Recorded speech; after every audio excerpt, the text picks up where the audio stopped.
मार्ग है गुरुवर? कर्तव्य निभाना राजा का कर्तव्य सुरक्षा और सुशासन है। जब आप उसे उचित रूप से निभाएंगे तो समाज स्वयं ही शुद्ध चरित्र हो जाएगा। मुझे भीतर जाने दो,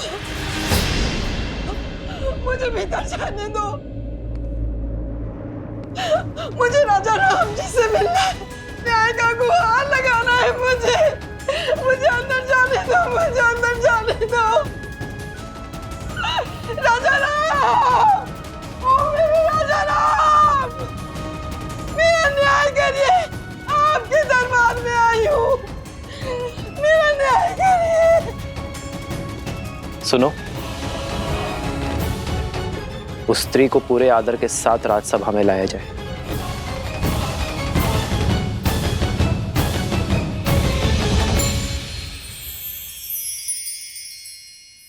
समय आ चुका है, खाओ, अन्यथा राम कहेगा कि मेरी पत्नी का ध्यान नहीं रखा। हाँ, कह सकती हो। पत्नी का ध्यान रखने का गुण उसे उसके पिता से जो मिला है। यदि आप क्रोधित ना हो तो आपसे एक बात पूछूं माता? क्या पिताश्री महाराज दशरथ भी आपका इतना ही ध्यान रखते थे? बताइए माताश्री। ध्यान ही नहीं रखते थे, सम्मान भी बहुत करते थे। कोई स्मरण बताइए ना माता। हाँ माता, बताइए ना। मेरे विवाह से पूर्व कुछ असुरों ने मुझे मायावी संदूक में बंद करके मत्स्य द्वीप में फेंक दिया था। उनकी मंशा थी कि मेरा विवाह महाराज दशरथ से ना हो, किंतु महाराज दशरथ ने मुझे खोज ही निकाला, मेरे प्राण भी बचाए, मुझसे विवाह भी किया। आप इतने समय अकेले राक्षसों के बीच किसी सुदूर द्वीप पर रही, फिर भी महाराज ने आपसे विवाह किया? हाँ, क्योंकि मेरे पति का प्रेम ही नहीं, विश्वास भी अटल था। उन्हें विश्वास था मेरे चरित्र के ऊपर। ये कैसा दुस्साहस है सेविका? आज तक कभी किसी ने इस बात पर संदेह नहीं उठाया। अयोध्या में ऐसे प्रश्नों का कोई स्थान नहीं है।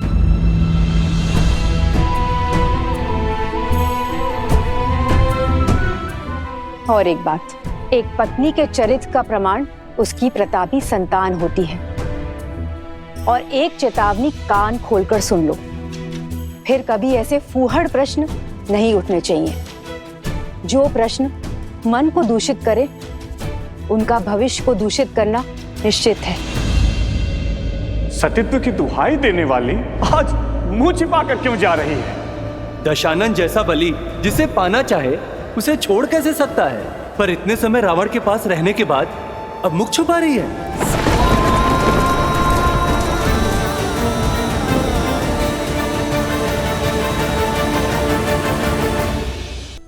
महाराज, नदी में ज्वार आया हुआ था, नौका नहीं मिला। भयानक आंधी और वर्षा हो रही थी, इसी कारण मैं अंधकार के पूर्व घर न लौट सकी। सिर्फ इसीलिए मेरे पति ने मेरा बहिष्कार कर दिया। पूरी रात मैं बिना खाए पिए तट पर बैठी रही, और मेरे पति का कहना है कि मैं नाव चला के स्वयं क्यों नहीं चली आई, खाली मटके के सहारे नदी पार क्यों नहीं कर ली, या मैं डूबकर मर क्यों नहीं गई। महाराज, मैं उनका संदेह कैसे दूर करूं, कैसे सिद्ध करूं कि इनके अतिरिक्त मेरे इस मन में किसी और का स्थान है ही नहीं। एक नारी के लिए इससे बड़ा लालचन और कुछ नहीं है महाराज। मैं जानती हूँ आत्महत्या से बड़ा और कोई पाप नहीं। मैं वही पाप यहाँ करने आई हूँ महाराज। चयन आपको करना है महाराज, या तो आप न्याय कीजिए या तो फिर मुझे आत्महत्या करने की अनुमति दीजिए महाराज, अनुमति दीजिए।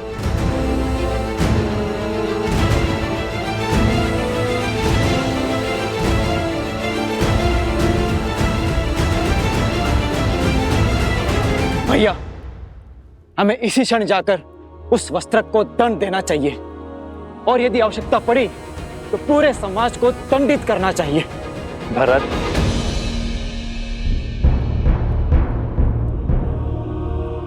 अपने सत्य का कोई साक्षी है आपके पास? हाँ महाराज, है एक साक्षी। वो नाविक जो मेरे साथ रात को उस पार बैठा हुआ था, वो भी जल स्तर उतरने की प्रतीक्षा कर रहा था। और प्रातः काल जब सब लोग जा रहे थे, उन सब ने देखा था कि हम दूर दूर बैठे थे।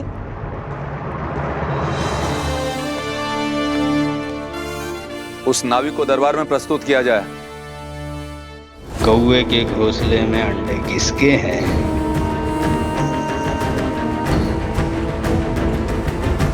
किसने बोला? बोलो, किसने बोला? तुम्हारे मंत्रियों और अधिकारियों में लोभ और लालच भर दूंगा। प्रजा के मन में अविश्वास और संघर्ष का बीज बो दूंगा।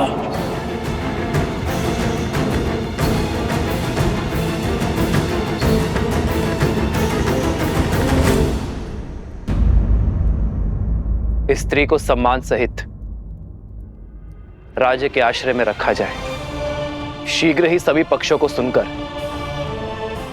निर्णय लिया जाएगा। स्त्री के पति का पक्ष जानना आवश्यक है। इसमें प्रमाण की क्या आवश्यकता? जब मेरी पत्नी मेरे साथ नहीं थी तो किसी और के साथ ही होगी। कुलीन घराने की स्त्रियां यूं वन बिहार में अकेले नहीं घुमा करती, और वो भी इतनी रात्रि में।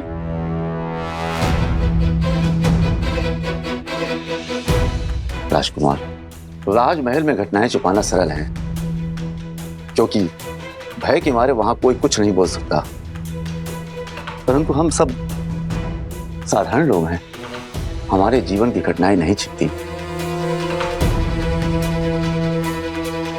राजा से कोई प्रश्न नहीं पूछ सकता, पर हम पर उंगलियां तुरंत उठ जाती हैं। दुष्ट! तुम्हारा दुस्साहस कैसे हुआ? तुम कहना क्या चाहते हो? देखा ना राजकुमार, राजमहल के विषय में प्रश्न हो तो ये प्रतिकार मिलता है आपके द्वारा। देखा गांव वालों, ये अन्याय है। उचित अनुचित का निर्णय राजा करते हैं, कोई और नहीं। छोड़िए, प्राण निकल जाएंगे। ये कैसा न्याय है? राजकुमार छोड़ दीजिए।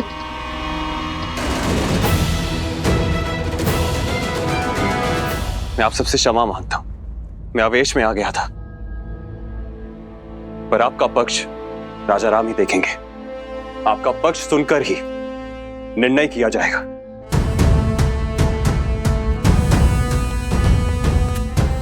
बात इतनी बढ़ गई है, अब महाराज ही न्याय करेंगे।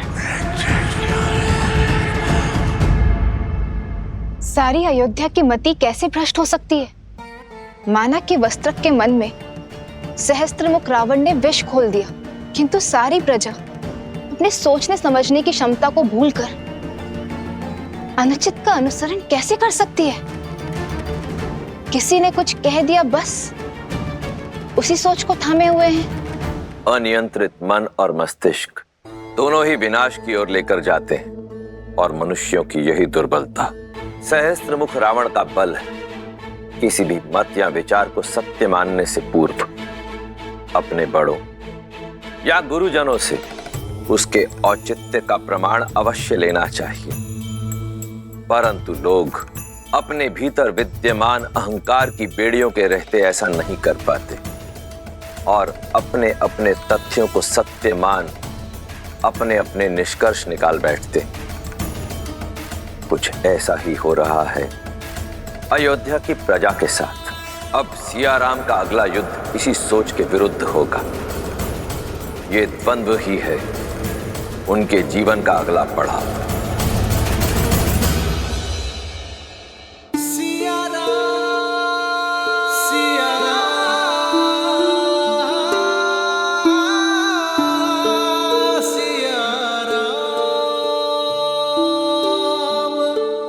नगर दूषित हो रहा है सीते।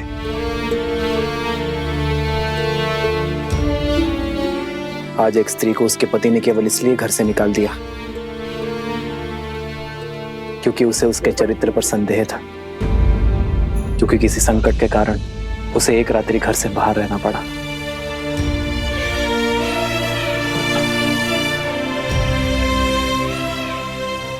जैसे इस पात्र पर कालिक जमी है, वैसे ही कुविचारों की कालिक प्रजा के मन में जम गई है आर्य। तो हमें करना ये है कि अपने विचारों और विश्वास के स्वच्छ वस्त्र से इस कालिक को पोंछना है। जब कालिक साफ हो जाएगी तो हमारी अयोध्या फिर से दमक जाएगी। राम सिया राम सिया राम सिया राम, राम सिया राम सिया राम।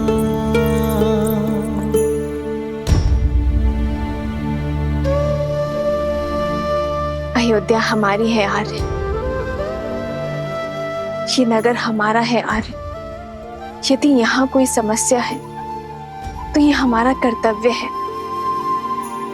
कि हम हर गली में जाकर प्रजा की स्थिति देखें।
प्रजा के विचार को जानने के लिए प्रजा का अंग बनना होगा सीते, जो एक राजा के आगे अपनी बात खुलकर नहीं कह पाएंगे, वो एक साधारण नागरिक के आगे अपनी बात कभी नहीं छुपाएंगे। प्रतिदिन आप पर गर्व बढ़ता ही जाता है आर्य। आप जितने अच्छे पति और पुत्र हैं, उससे भी अच्छे राजा हैं।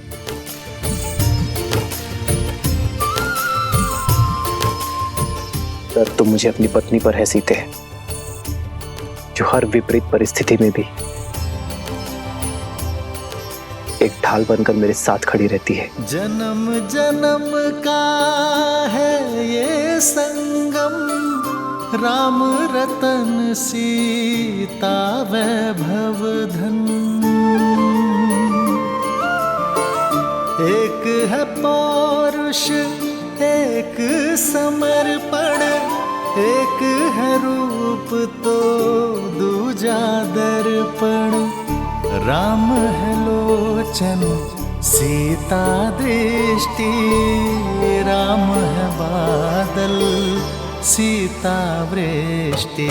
राम सिया राम सिया राम सिया राम, राम सिया राम सिया राम।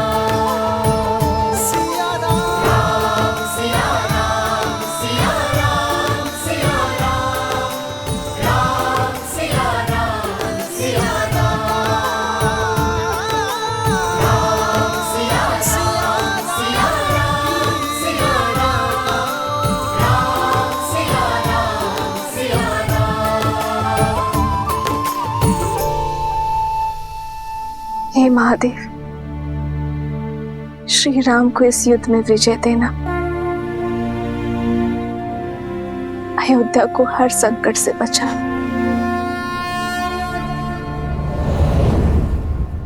सुना है कि राजा के भाई शत्रुघ्न ने वस्त्रक पर आक्रमण कर दिया है। वही तो, ये कैसा शासन है? जब किसी पर आरोप लगता है तो उसका न्याय किया जाता है, ना कि इसे ऐसे ही कहीं से उसको पकड़ लिया जाता है। प्रजा उचित अनुचित की सीख अपने राजा से ही तो पाती है। यदि हमारे रघुवंशी ऐसा समाज बनाना चाहते हैं जहां स्त्रियों की त्रुटियों पर पर्दा डाला जाए, तो ऐसे तो हम दूसरे नगर में पहुंच जाएंगे भाई।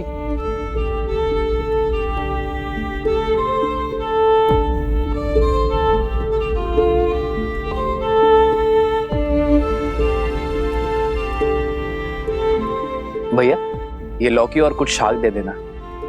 सुना है वस्त्र को राजसभा में बुलाया गया है, कहीं उसका प्रश्न अनुचित तो नहीं? न प्रश्न अनुचित था न पत्नी का परित्याग। खाने की वस्तुएं भी पवित्र है या नहीं है जांचा जाता है, परंतु पत्नी की पवित्रता कैसे जांचें? पवित्रता का प्रमाण तो खोजना होगा, अन्यथा हम अपनी पत्नी पर संदेह करेंगे और उनसे प्रश्न करेंगे और हमारे भले पूरे परिवार नष्ट हो जाएंगे। जब राज परिवार ने स्वयं ही अनुचित उदाहरण प्रस्तुत कर दिया है तो कोई क्या करे? ये लीजिए भैया।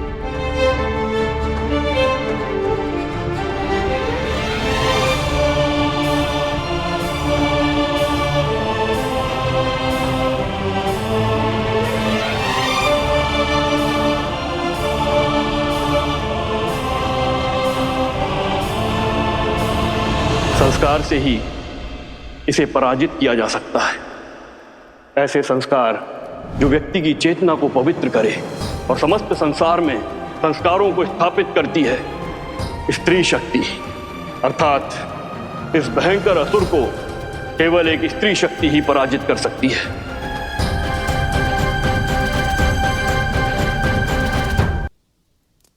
पुंसावन संस्कार तो मंगल पूर्वक संपन्न हो गया। अब सीमांतोन्नयन की सज्जा प्रारंभ करनी है।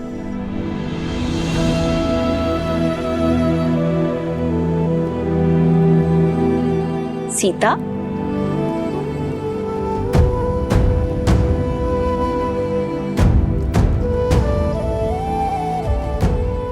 पुत्री, अभी तक जाग रही हो?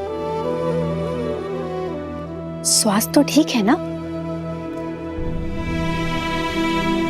आओ, बैठो बैठो। घबराहट हो रही है? चलती हूँ। मैं ठीक हूँ माता,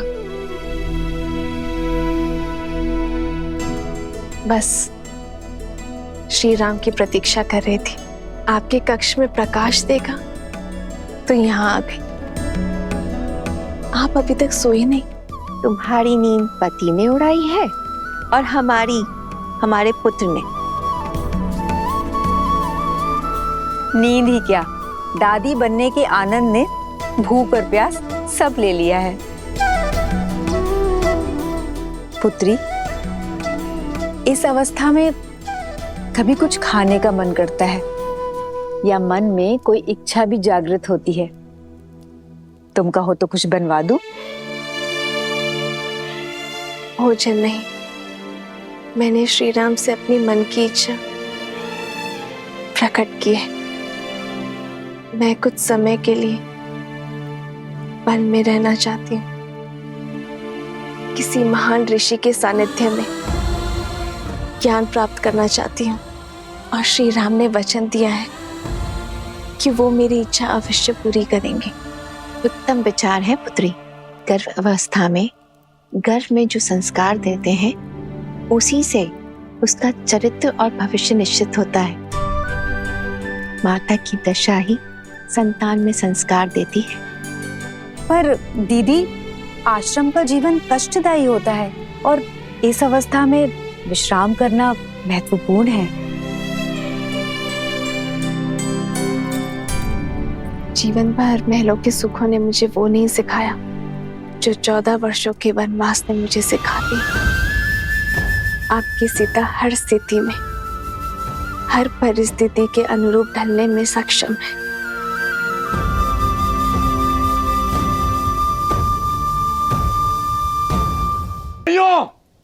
ये सारा दोष इन नाविकों का है, तो धारा पार कराने की आड़ में अपना दूषित खेल खेलते हैं। इसीलिए मैंने तो अपनी पत्नी को घर से बाहर निकाल दिया। अब राजा राम को भी चाहिए कि वो भी उस नाविक को नगर के बाहर निकालें। यही न्याय संगत होगा भाइयों, यही न्याय संगत होगा। ये निर्णय लेने वाले तुम होते कौन हो? हाँ, स्वयं की दृष्टि में दोष है और फल भुगते साधारण नाविक। यदि अपनी पत्नी पर विश्वास नहीं था तो क्यों उसे आने दिया अकेले? अरे सुरक्षा के लिए साथ आना था ना। एक तो चोरी और मुझे डांट दिखाया। हाथ मत लगाना। तो क्या लाश से काम लूं? मारो मारो मारो मारो मारो। रुकिए, क्या कर रहे हैं आप लोग? अयोध्या का यही यश रह गया अब। आज से पहले कभी भी अयोध्या वासियों का मैंने ऐसा रूप नहीं देखा। ये द्वंद्व छोड़िए, राज्यसभा में आ जाना।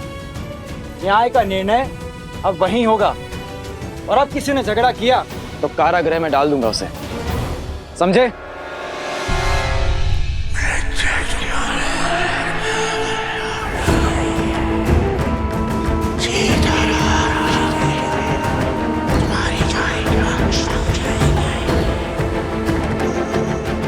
कल का दिन मेरे राज्य के लिए बहुत कठिन होगा।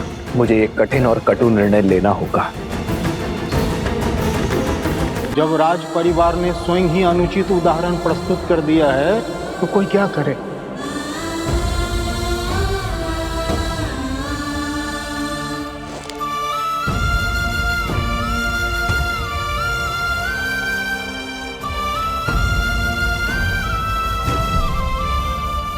जब मन पर भार हो तो कितने भी दिए बुझा लो, अंधकार कर लो, निंद्रा नहीं आती आर्य।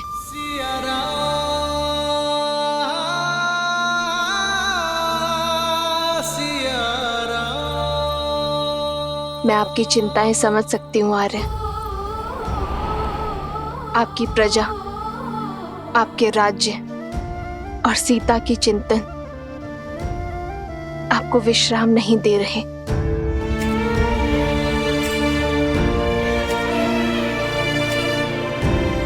किंतु आपकी चिंता मेरे विश्वास से बड़ी नहीं आ रही। मुझे पूरा विश्वास है आप सब ठीक कर देंगे।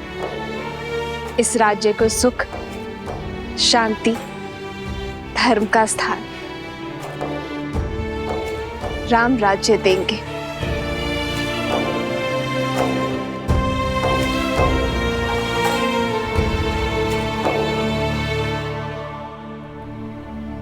ये आंसू भी ना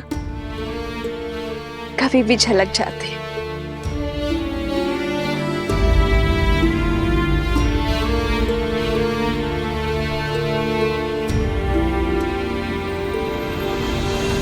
राम सिया राम सिया राम सिया राम, राम सिया राम सिया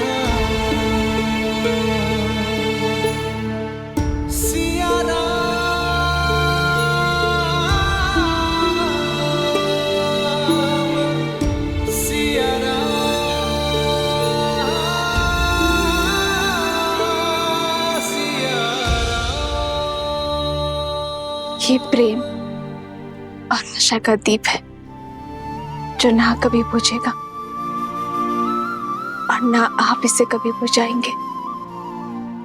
निराशा शब्द में भी आशा भरी है आर्य। राम राज्य बहुत बड़ी आशा है। अंधकार को प्रज्वलित करने के लिए केवल एक दीप ही पर्याप्त है।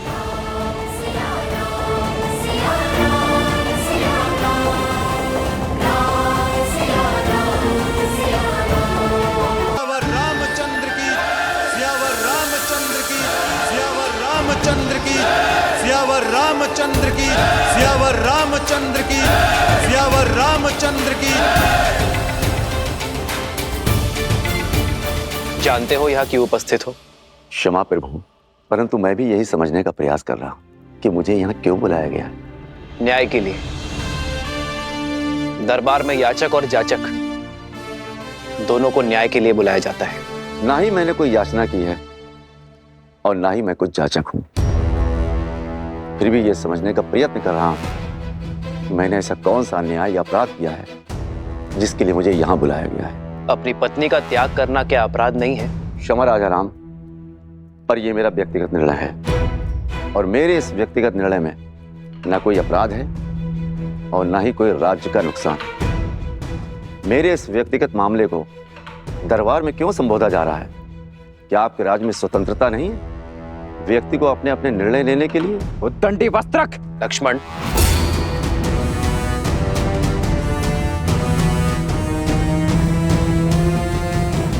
निर्णय और मामला दोनों अवश्य व्यक्तिगत है, किंतु अन्याय एक स्त्री पर हुआ है। उसने अपनी व्यक्तिगत स्वतंत्रता का उपयोग कर सहायता और अन्याय का निवारण मांगा है और यह अवश्य ही राज्य के क्षेत्र में आता है वस्त्रक। न्याय करना एक राजा का परम धर्म है और इसी कारणवश तुम्हें यहाँ बुलाया गया है। तो न्याय अवश्य होना चाहिए राजा राम, परंतु आशा करता हूं कि याचक एक स्त्री है और आप पक्षपात बिल्कुल नहीं करेंगे उस याचक पर जो एक पुरुष है। मौन हो जाओ वस्त्रक, अन्यथा यहीं तुम्हारी जिह्वा काट दूंगा मैं।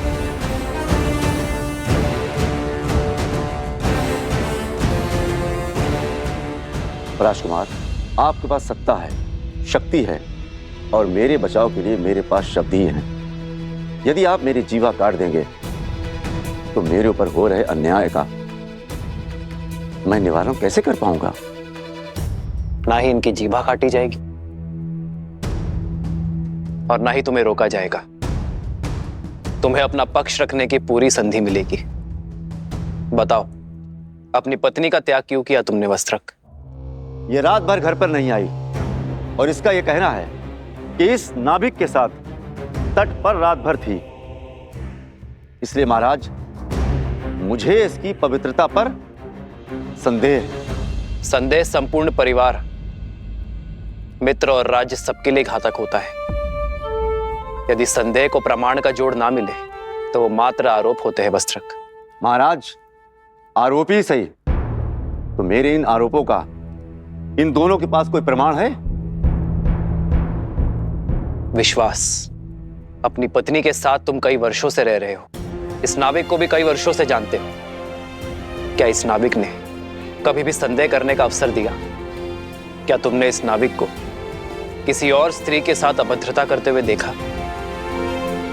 क्या इस अविश्वास का प्रमाण है तुम्हारे पास वस्त्रक? तुम अपने घर के द्वार बंद कर दो और बाहर ना निकलो तो इसका यह अर्थ नहीं कि बाहर सूर्योदय नहीं हुआ है। वही तो राजा राम, द्वार बंद कर घर के भीतर बैठो, इससे यह भी तो नहीं कहा जा सकता कि सूर्य पर ग्रहण नहीं लगा है। और फिर महाराज, ये तो स्वयं स्वीकार कर रही है कि ये इस नाविक के साथ थी। फिर इस बात का क्या प्रमाण है कि इनके बीच कुछ घटित नहीं हुआ?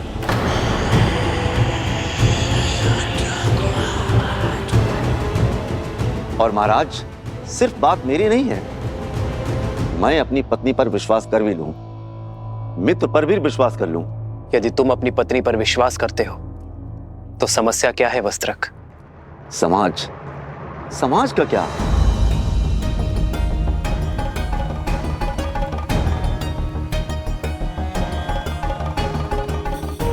यही समाज जो अपनी बातों से मेरा घर फूकेगा, अपने कटाक्षों से मेरे संबंधों पर लांछन लगाएगा, यहां तक कि मेरी संतानों तक को ताने मारेगा, उल्हाना देगा।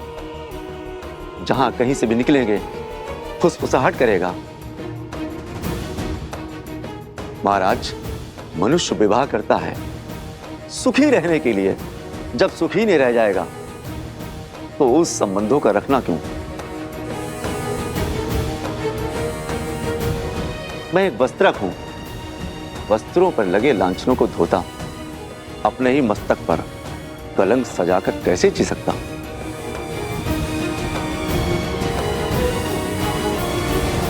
जिसे तुम कलंक का नाम कह रहे हो वो मात्र भ्रम भी तो हो सकता है वस्त्रक। कैसा भ्रम राजा राम? नाभिक से पूछिए, यदि मैं उसकी पत्नी के साथ रात भर अकेला रहता तो वो मेरे बारे में क्या सोचता? पूछिए मेरी पत्नी से, यदि मैं पर स्त्री के साथ रात भर बाहर बिताकर आता तो क्या मेरी पत्नी मुझ पर विश्वास करती? पूछिए इन सभाजनों से, यदि उनकी पत्नियां रात भर किसी और के साथ रहती क्या वे स्वीकार करती? यदि ये स्वीकार भी कर लेते तो क्या ये समाज तभी आवाज में बात नहीं करते, कलंकित नहीं करते?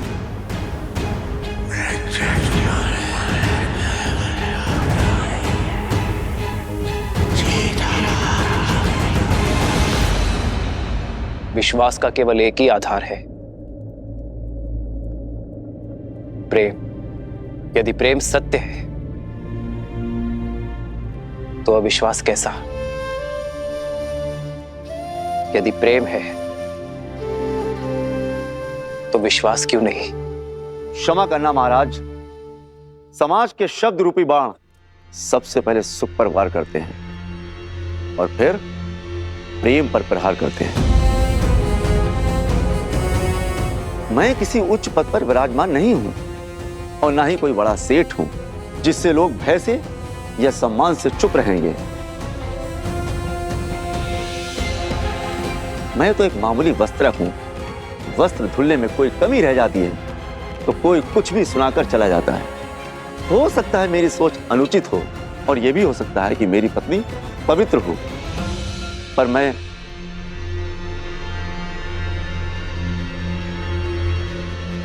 मैं निडर होकर कहो वस्त्रक,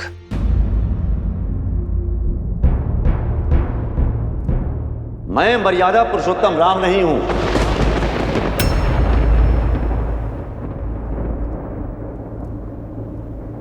मेरा जन्म दिव्य प्रसाद से नहीं हुआ।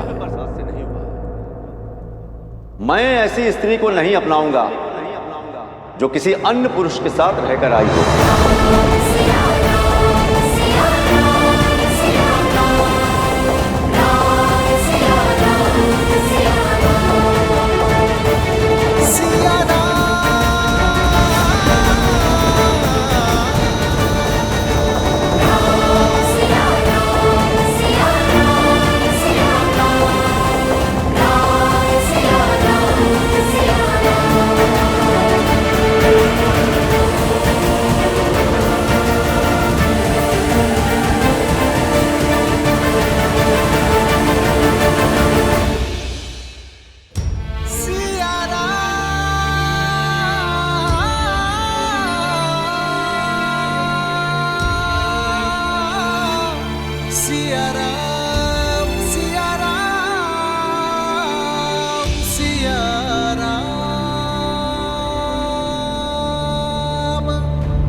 यदि हमारे रघुवंशी ऐसा समाज बनाना चाहते हैं जहां स्त्रियों की त्रुटियों पर पर्दा डाला जाए, तो ऐसे में तो हम तो दूसरे नगर में पहुंच जाएंगे।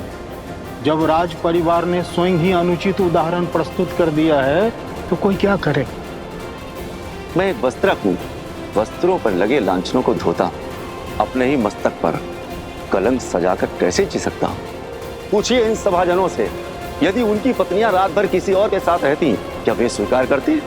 मैं मर्यादा पुरुषोत्तम राम नहीं हूं। मेरा जन्म दिव्य प्रसाद में नहीं हुआ है। मैं ऐसी स्त्री को नहीं अपनाऊंगा जो किसी अन्य पुरुष के साथ रहकर आई हो।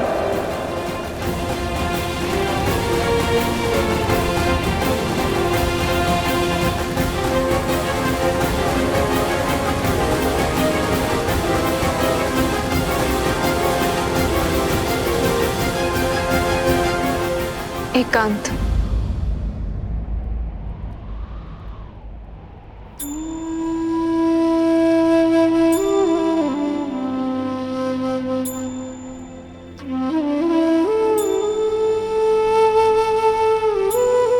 चरित्र का प्रमाण जो लंका में दिया, क्या वो अयोध्या में भी देना होगा? अरे अग्नि परीक्षा।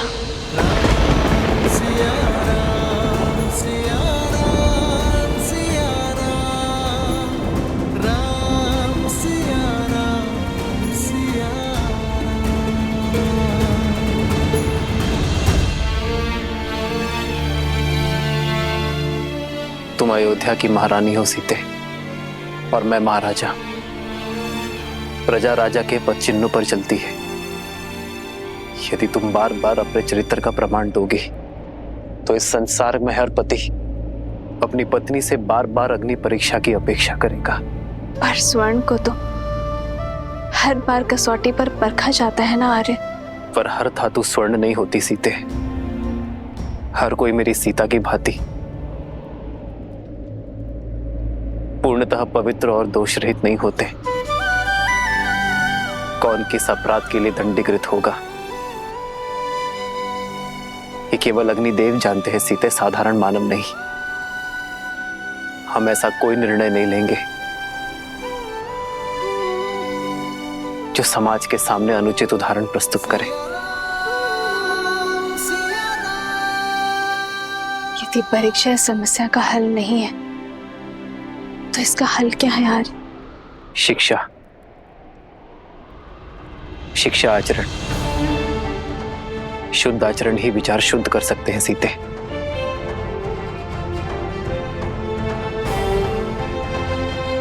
मैं नहीं जानता सीते कि अपने समाज को कैसे शिक्षित करूं, कैसे अपनी प्रजा के मन में उठ रहे प्रश्नों को रोकूं। वो प्रश्न जो उनके नेत्रों में दिखते हैं जब वो मुझे देखते हैं। तनिक सोच यार, जब तक मैंने स्वर्ण मृग नहीं देखा था तब तक मुझे उसके पाने की इच्छा नहीं थी। अर्थात जो नेत्रों को दिखता है वही मन को विचलित करता है आर्य, और जो नहीं दिखता उसके विचार भी नहीं आते और उस पर प्रश्न भी नहीं उठते।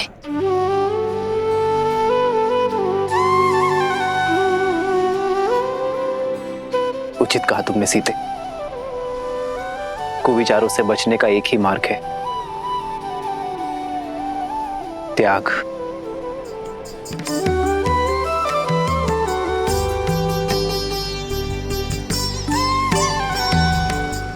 हम दोनों अपने राज्य का परित्याग कर देंगे तो ना ही कोई प्रश्न उठेंगे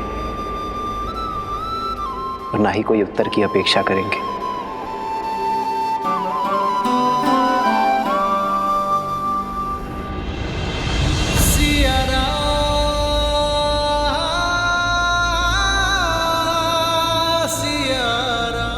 हम दोनों नहीं, केवल मैं आ रहे हैं। यदि हम दोनों साथ जाएंगे तो वो त्याग नहीं, समस्या से भागना होगा आर्य। और रघुवंशी कभी समस्या से नहीं भागते। सीते, आर्य, जिस क्षण महाराजा राम महारानी सीता को त्यागेंगे उसी क्षण अयोध्या के सब दुख मिट जाएंगे।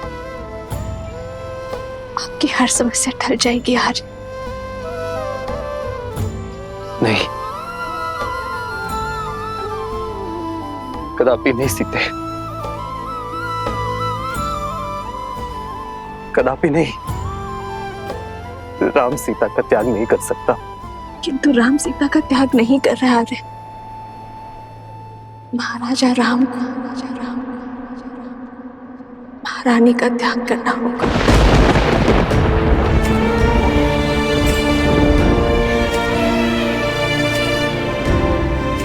क्योंकि राजा राम पर उत्तरदायित्व है आर्य। रघुकुल की विरासत, अयोध्या के उत्थान का। यदि श्री राम ने ये सिंहासन छोड़ा तो अयोध्या में उत्तरदायित्व को छोड़ने का परंपरा बन जाएगी आर्य। आर्य, आपका वो वचन टूट जाएगा जो आपने अयोध्या को दिया, इस सिंहासन को दिया और अपने पूर्वजों को दिया।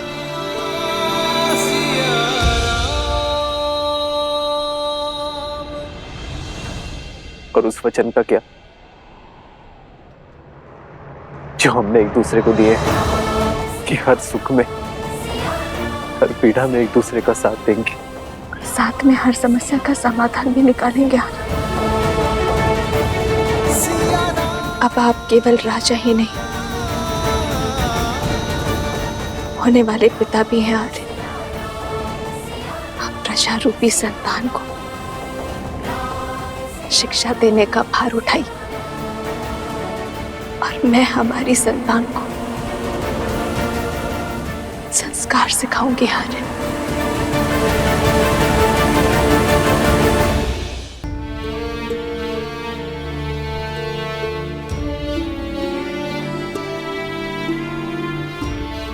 एक बार शांत मन से सोचिए,